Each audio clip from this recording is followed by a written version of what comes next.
Hello, mamas. Good morning. This is Jovhannah from Healing Single Mothers. And today I was in my devotional, my Until Today book that I've had for over 10 years. And the theme for the month of October is worth. And the first, so each day it has a devotional and affirmation and some deep and profound words of wisdom from Goddess Ayanla. But it says, I will realize my own worth when I accept the story I tell is the story I live. And rewriting your story is an activity when I got my master life coaching certification that I learned. And because I like to journal and everything like that, I was very familiar with writing for intentions and, writing for manifesting. A lot of times we get into these spaces, and this is something that has been coming up in readings that I've been doing for myself, for other people, and collective readings. Like if you have stopped and looked at your life in 2020 and you are seeing things that you don't necessarily want to see, a lot of things may have come into your awareness about who you want to be, how you want to live your life, how you want to parent, how you want to raise your children, the types of relationships that you want to have, your money. These things that you're becoming aware of that might not fit anymore, that don't feel good, it's time to change them. And what happens with most people is we just get into a space where we complain about the things that we don't like. We complain about our job. We complain about being broke. We complain about the bills. We complain about our kids not listening. We complain about being single. We complain about being single parents. Like, we keep telling the same story. The same story. He left, so I gotta work. I don't have time. I can't enjoy myself. Or whatever the case may be, like it's so hard, this, that, and the third. Whatever story you're telling yourself those are the chapters. Those are the words that you are imprinting in your book of life. And so it's very important, if you are not living the abundantly ever after life that you want to live, then it's very important that you rewrite your story and you start telling yourself a different story. You start saying things that are uplifting and affirming about who you are and who you want to be and how you want to live your life. And so one of the things for me, especially, like if somebody comes to me with an issue and we talk about it and I give them some solutions, some options, some ideas to help them navigate, and they come back, they didn't do none of it, but they still complain and the story has not changed. After a while, I'm like, I don't want to hear that no more. So it's getting to that point, like you have to be tired of the story that you are telling yourself so that you can change it. It's not even about other people being tired of your story. It's about you getting tired of telling the same story, you getting tired of waking up to the same life, the same routine, the same feelings every day, and deciding that this is not it for me. And like my coach says, she says, this is not God's best for me. So I really want you to think about your life and think about where you are and consider if that is God's best for you, or if you think that's the best that you can do. And then start getting clear on, okay, like, yeah, this might not be like the best. What am I doing?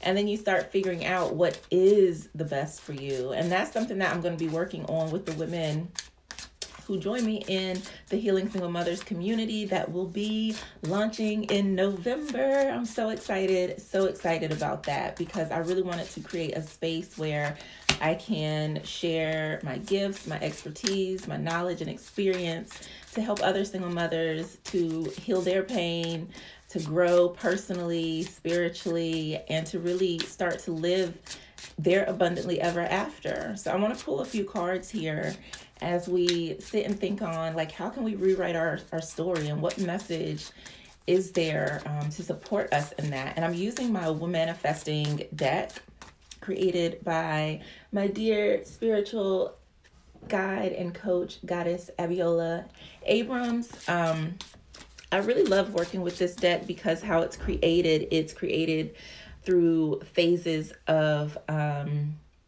conception, right? Creating life. So she has taken the concept of, pregnancy and childbirth and gestation, all of those different phases, and put them into this beautiful deck that features goddesses from across the lands, across cultures, to really help us create or manifest in our own lifetime.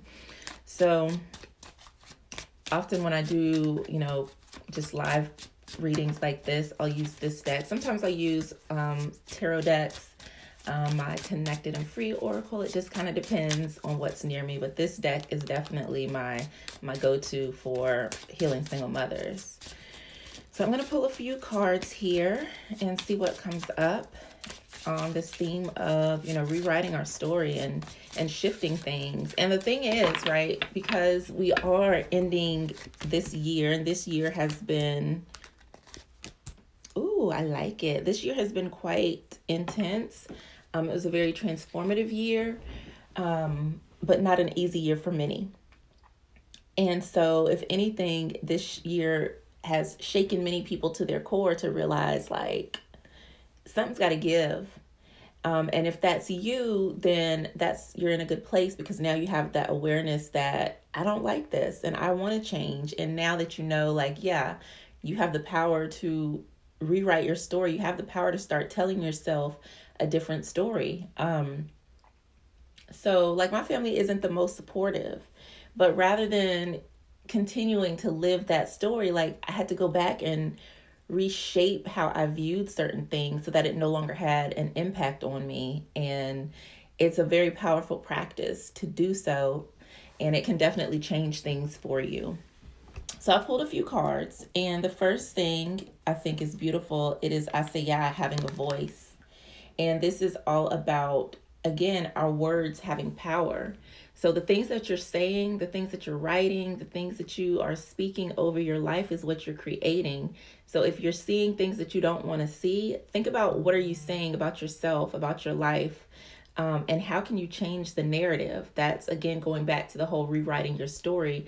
You have to be clear in how you're expressing yourself and what you want to see show up in your life. When we think about expression, that's connected with our throat chakra. And while it's often we only think of it as expressing our voice, it's all expression. So whether it is written, whether it is, how you show up, this is the seat of how you are presenting yourself to the world. And you have to speak your life into existence and know that your words have power.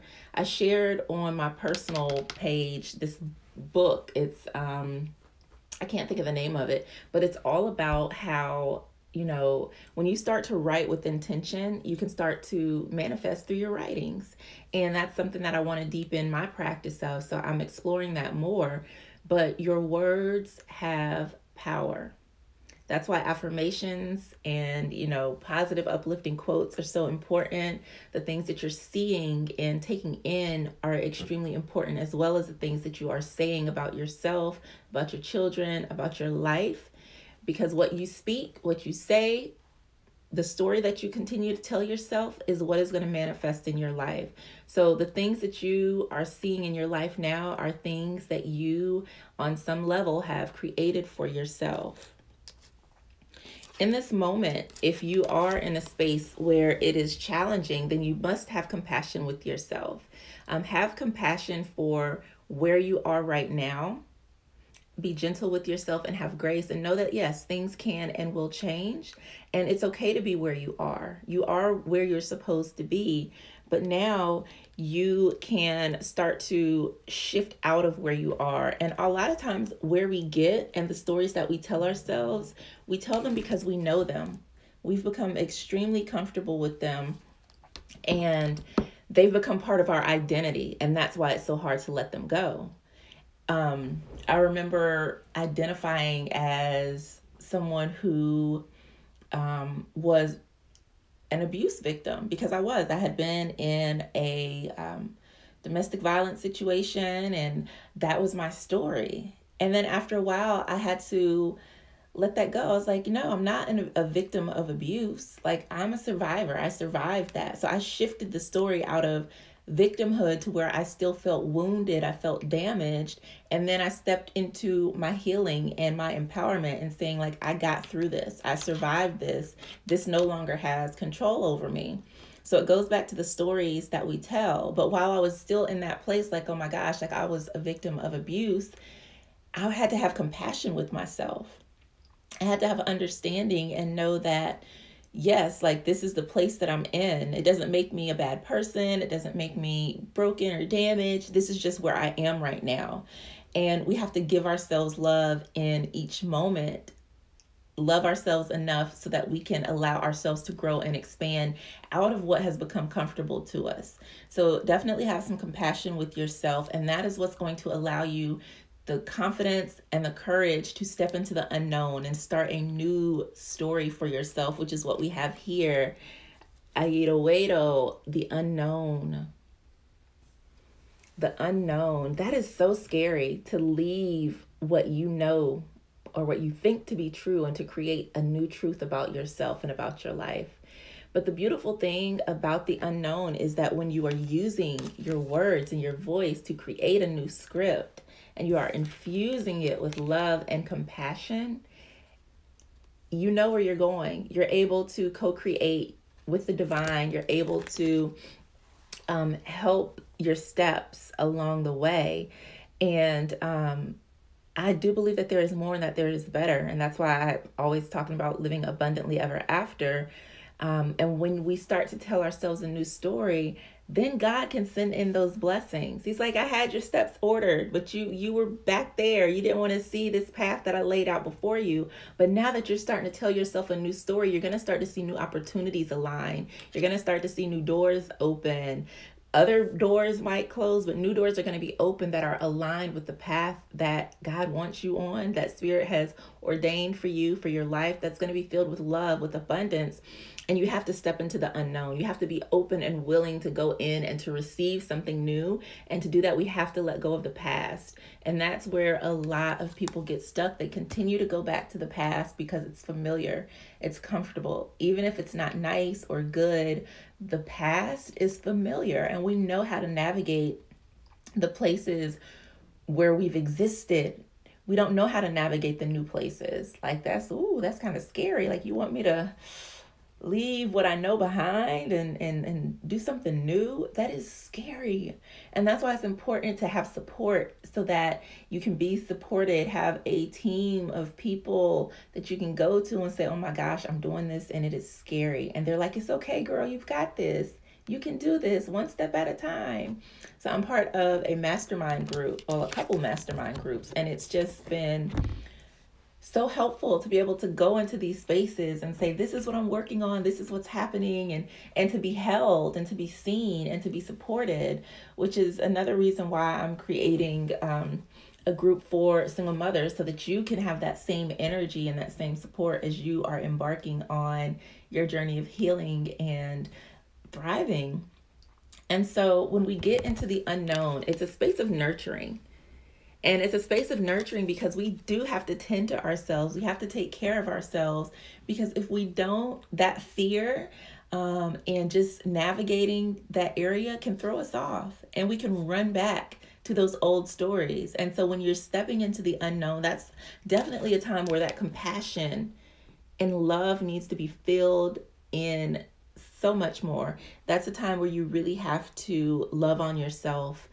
You have to be surrounded by people who support you, who see you, who believe in you, because if you don't, you will run back to what is familiar to you. And in this card, I love that she's looking towards the future versus the past, and she's going to it and looks very graceful and beautiful in the process, and very open to what lies ahead of her rather than going to what is behind her.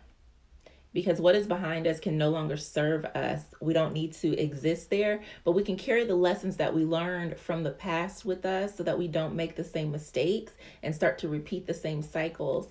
But when you rewrite your story, you step into newness.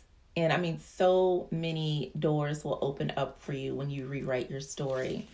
So that is my momspiration for the day. To help you rewrite your story for 2021, I'm creating this spiritual guide for single moms.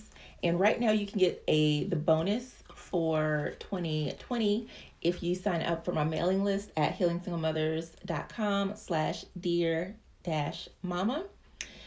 Inside of the guide is spiritual guidance as well as some journaling prompts, affirmations to really help you make the rest of this year the best year and start to prepare for 2021 when you can step into your personal freedom. So I appreciate you. I adore you. I wish you a beautiful and blessed day. And I hope to see you again soon. Bye for now.